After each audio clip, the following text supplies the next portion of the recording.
Hey, what's up, black people? How you doing? I'm Dr. Boyce Watkins from Your Black World and the Black Business School. I'm leaving Houston today, but we had a great film festival this week, and I'm going to do it again.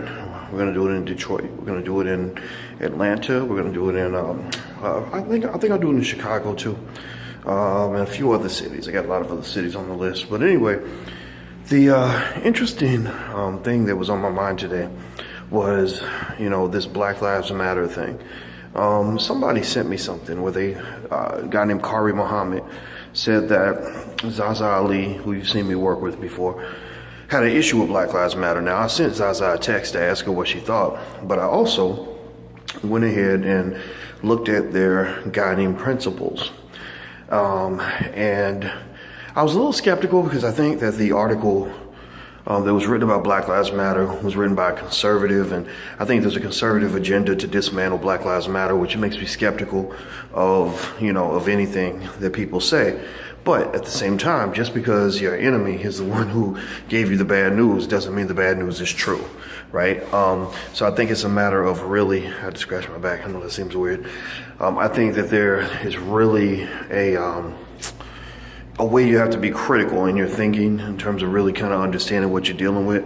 It's almost like somebody telling you that the person you love committed a horrible crime, and you have to decide, well, how much do I still love the person? And can I love them despite the crime? And most of the time you can. Most of the time you have situations where good people might do bad things or bad people might do good things. And a critical mind is able to discern between the two without always throwing the baby out with the bathwater. Now, the concern that I heard was that basically Black Lives Matter has nothing on their website to say about the importance of the role of the black father in the home. Nothing. And they said this, and I said, okay, well, let me take a look. Let me dig up the information for myself. I advocate critical thinking, just do the research. And I went through their guiding principles, and I saw a mention of the LGBT issue. I saw LGBT twice in their list of issues. That right there is a telltale sign that something's being run kind of by white liberals, because white liberals are real big on feminism and LGBT stuff. Not that those are bad things. I think most of us can agree that, that the LGBT community should be treated fairly, that women should be treated fairly to men, etc. But what has happened, and unfortunately in the liberal space, is that in many cases, black men are kind of just sort of tossed under the bus. Black men are kind of like these afterthoughts. Black fathers are seen as these enemies, like we are against patriarchy. What does that mean? What are you talking about, right? And so it doesn't mean that there aren't issues. I've had a lot of issues with some sexism I've seen in the conscious community, for example, which I respect. But I say, look, y'all gotta respect women. Y'all gotta respect the voices of women. That's why I support women like Zaza Ali, Norma Langham, Mushali Moses, etc., Shaquita Graham, Cynthia G, whoever it is, because I believe women should have a voice. And a lot of y'all dudes don't want to do that. I think that's wrong. But anyway, going back to the issue, I was going down the list and I saw LGBT twice. I saw women's issues. I saw some weird, very ambiguous way of describing the black family, almost like saying we're going to throw away Western norms of what a family is supposed to look like. And it almost sounds like you're basically saying you want the daddies out of the house. That to me is what it sounds. That's what I was reading. What else are you referring to? I guess you're talking about either, when you say that, typically you're either talking about kind of an LGBT thing, or you're talking about,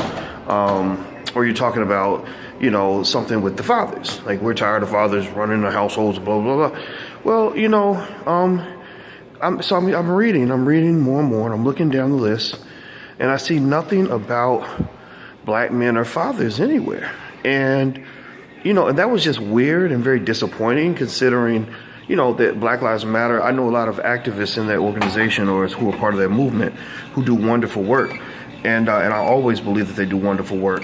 But, you can't get away from this, very public knowledge that George Soros, the white billionaire, is the one who's funding all of this. And I would just tell you, I'm like Dr. King and other people who've said, you got to watch out for these white liberals. Malcolm used to say that too. These white liberals, what they do is they support you. They become your political pimps. They support you, and then they sort of expect undying loyalty from you. They expect you to become assimilated to their line of thinking. And a lot of the stuff white liberals believe about the world is stupid. It doesn't mean that you can't identify with some of the issues. I appreciate what they do as far as black men being shot by the police, but I think we have to be very cautious about falling victim to people that, they want to talk about patriarchy. Well, we need to talk about paternalism, the other P.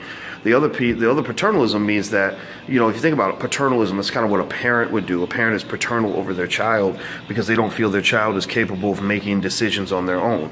So in many cases, white liberals are paternalistic over black people because they feel that you're politically immature. They look at you like you're a political child. And as a result, they come in, they say, well, no, you black people are so backwards. You go to your churches and your pastors be telling you stuff, and all that stuff is stupid and is wrong and it's homophobic and it's this and this. And I mean, some of it might be screwed up. We know that Pastor Jenkins ain't perfect. But we also know that there's some stuff going on in the black church that black people love, and ain't nobody else gonna love it, but that's what we do. That's who we are. So what I really think is that, again, going back to throwing the baby out with the bathwater, my position is that, I support Black Lives Matter when it makes sense to me. When it don't make sense, when they stop making sense, I get off the bus, right? Just like riding a bus through the city, right? You say, okay, I need to get to 8th Avenue. Now, you might want to drive me all the way to Texas, but I'm not trying to go all the way to Texas. I'll get off on 8th Street. Thank you very much for the ride.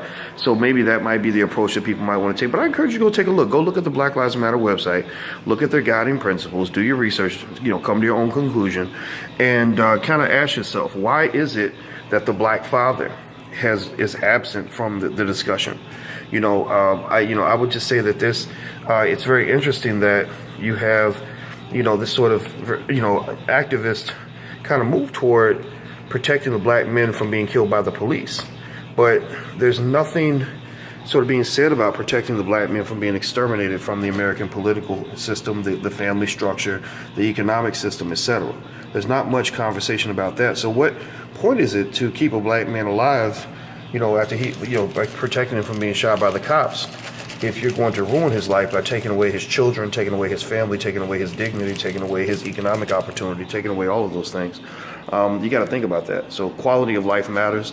I would say that maybe black men have to have a movement that's solely their own so that we can come up with our own agenda. In fact, I've actually talked to Andre Hatchett about an organization we created called Black Men United. We just aren't done with it yet. We haven't pushed it out, but I'm just bringing it up because we're talking about it. But I really think that black men have to be the guiding factor in terms of our movement, for us, by us. I appreciate what Black Lives Matter has done, but when I see stuff like this, I'm kind of like, you know what? Next time there's a shooting and y'all out there protesting, I'm gonna support you. But I cannot, in good conscience, advocate for all the principles that I'm seeing, in the sense that I think you need to change some of that. You need to get black men in there. You need black fathers in there, and you need to stop putting restrictions on what a black father is supposed to look like. That's your number one problem, right? You have sort of this very open space that says, mothers can be whatever they want.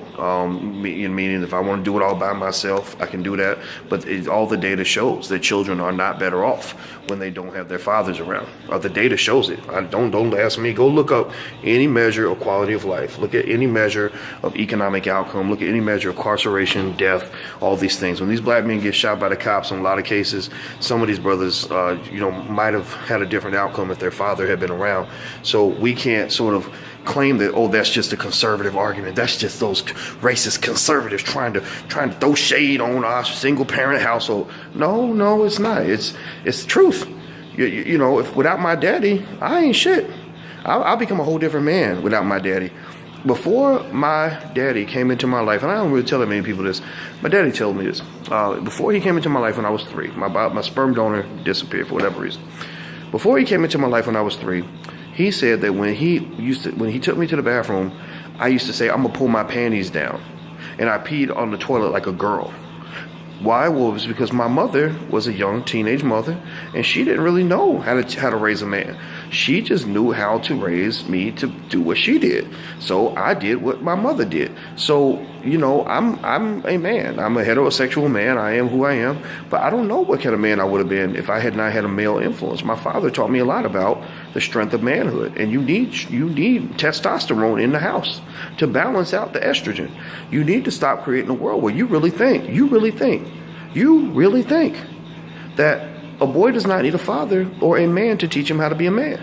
But yet we will say in a minute that a girl needs a woman to teach her how to be a woman. You're not going, I'm not trying to run around here and say, oh, well, as a heterosexual man, I could teach my daughters to be women. No, I can't. I can teach them a male perspective, which is valuable, but I can't teach them how to be women. I don't know how to use a tampon. I don't know the subtleties of womanhood. I don't know the little thing. Like, I don't understand why a girl can walk in a room full of other women and suddenly have all the women in the room mad at her for no reason that all that goes over my head. I don't get any of that. I don't understand why a woman might feel compelled to go get her hair done every week. That doesn't make sense to me. I don't even have hair. So long story short, we need to get over this nonsense that is being taught to us by liberals that is going to destroy our families. I think that people can have whatever family structure they want. Believe me, no matter what I say, kids are still going to be born and raised without a father in the house, and that's fine. It is what they do. I'm not going to stop it. I can't stop it. I think only 34%, a third of all kids even get to have a father. I asked one of the little girls I mentor, I said, how many of your friends actually have a father at home? And she couldn't think of anybody.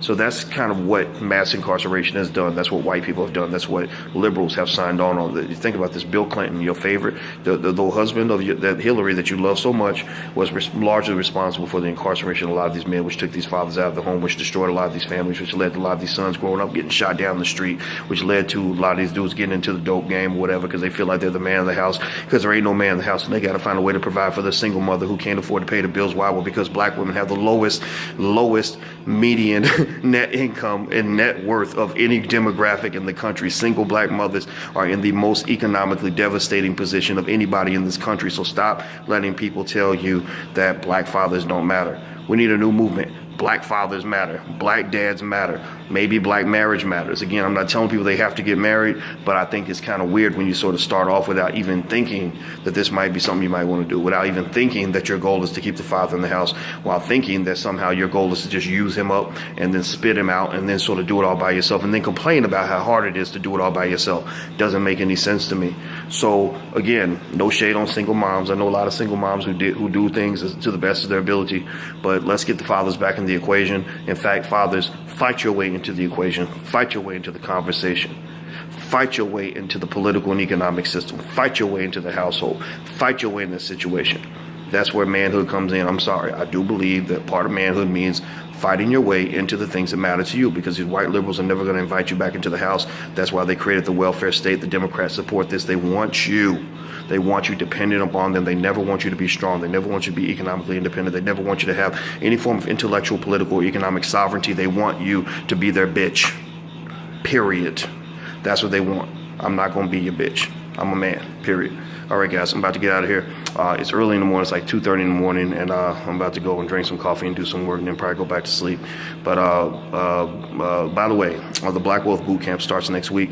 You can join at theblackwwealthbootcamp.com. That's the wealth building class that we teach, where we teach people things like how to build wealth, how to start your own business, things like that. So you can try it out at theblackwwealthbootcamp.com.